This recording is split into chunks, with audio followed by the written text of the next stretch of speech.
So good evening, everyone.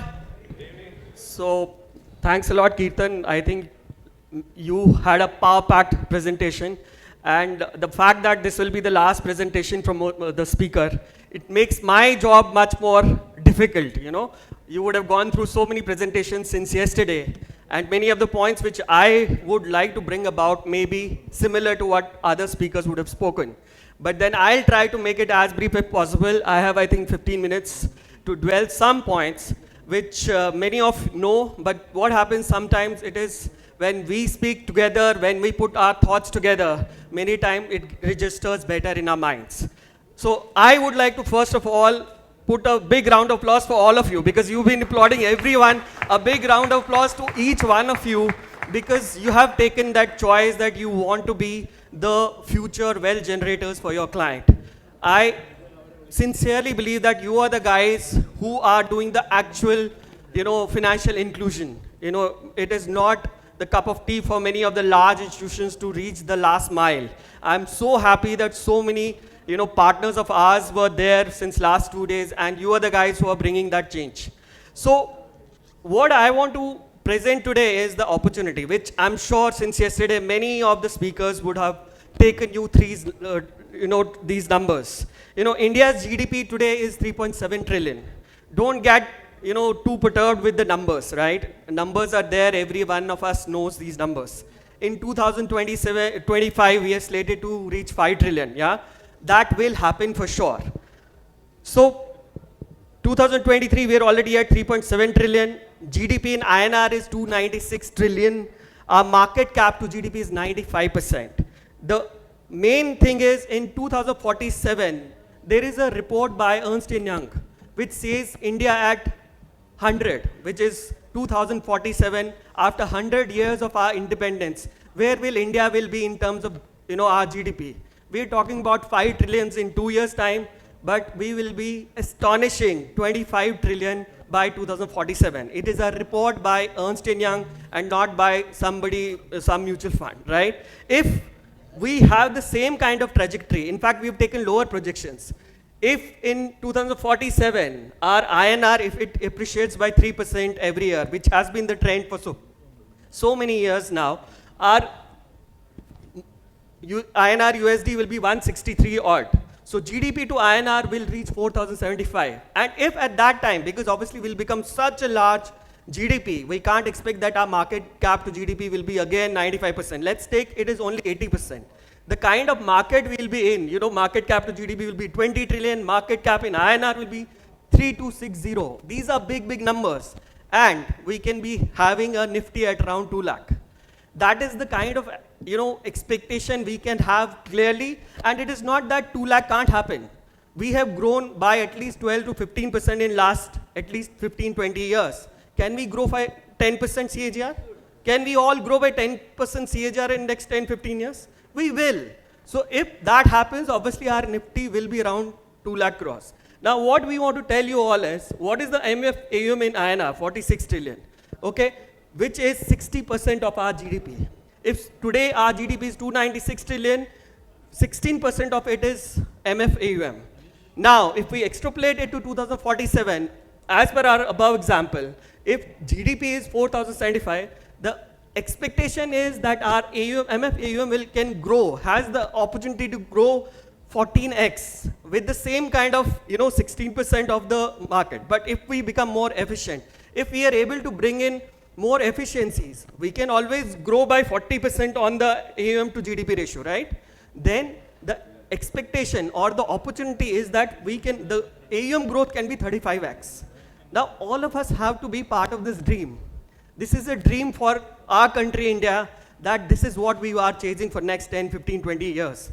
Now, you are the guys who can get benefited out of this dream. But as Kirtan and many of the speakers said, everyone will not be able to participate in this dream equally. It is only guys who set their targets right, who set their working environment right, will be able to reap benefits. But there is a huge plate which will be there on offer. Many of us will take it, many of us may not want to take it. Because I have been meeting many of the MFD partners, and many of them are like, we are okay with 100 crore, 200 crore, we don't want to expand, we don't want to do anything. Again, the relationship. I'm happy with my those 100 relationships. I'm hand-holding my clients well.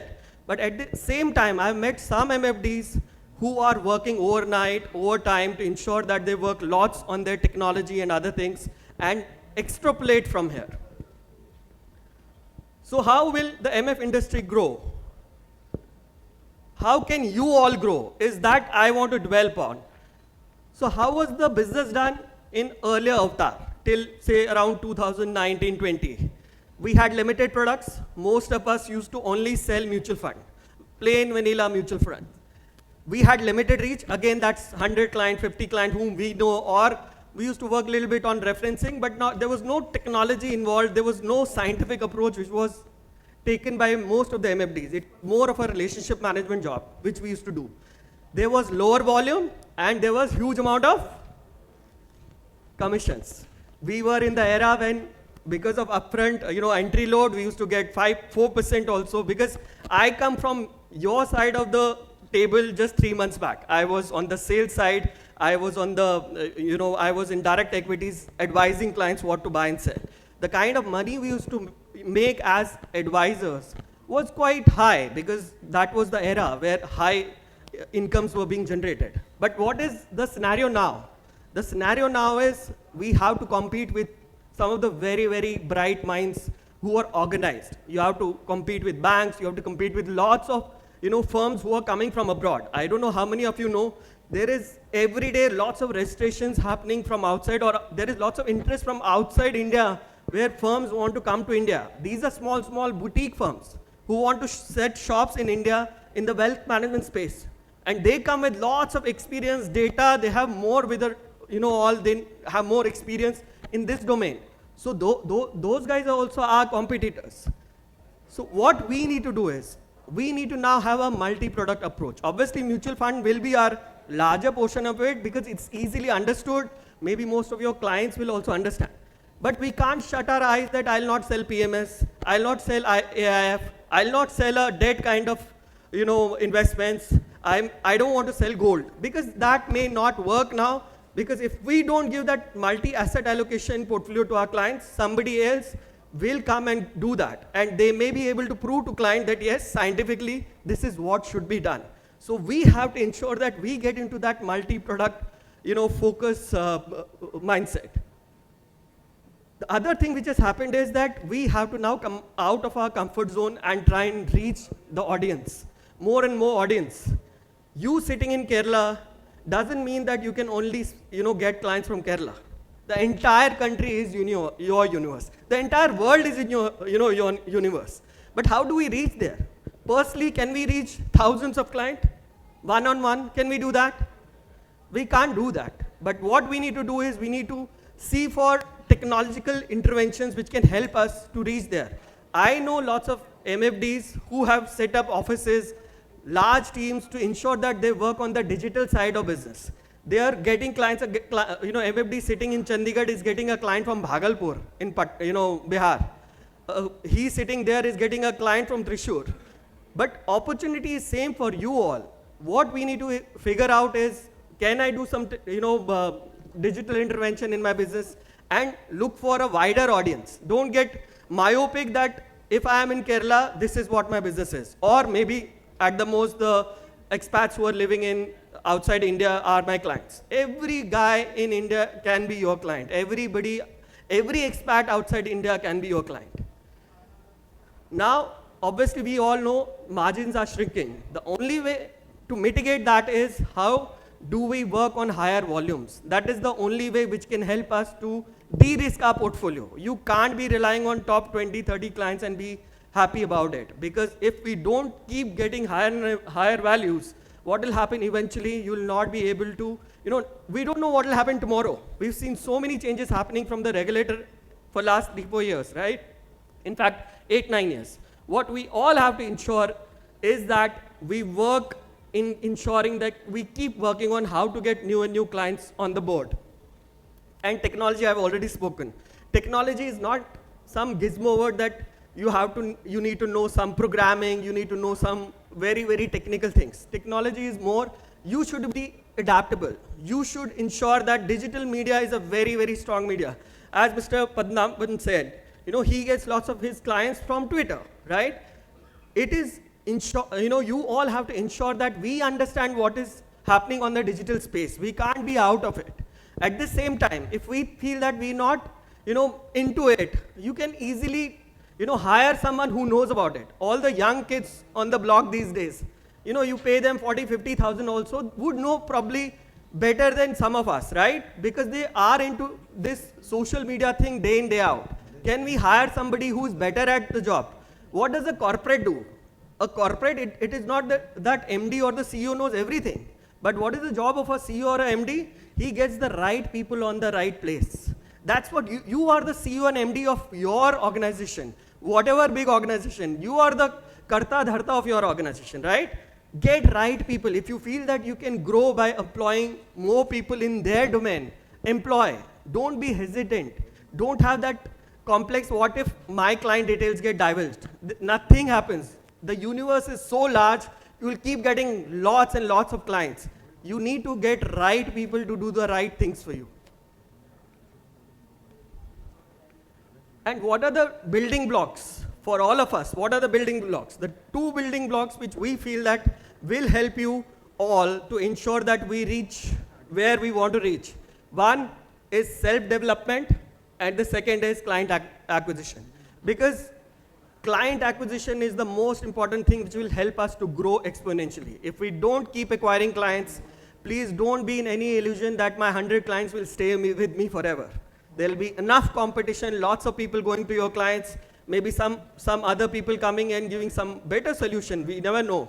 But if we rely on our top 20, 30 relationships, 100 relationships, and think that we can just rely on them, that is the biggest mistake we'll be doing. Sorry, I'm running the presentation because obviously I have just 15 minutes to complete.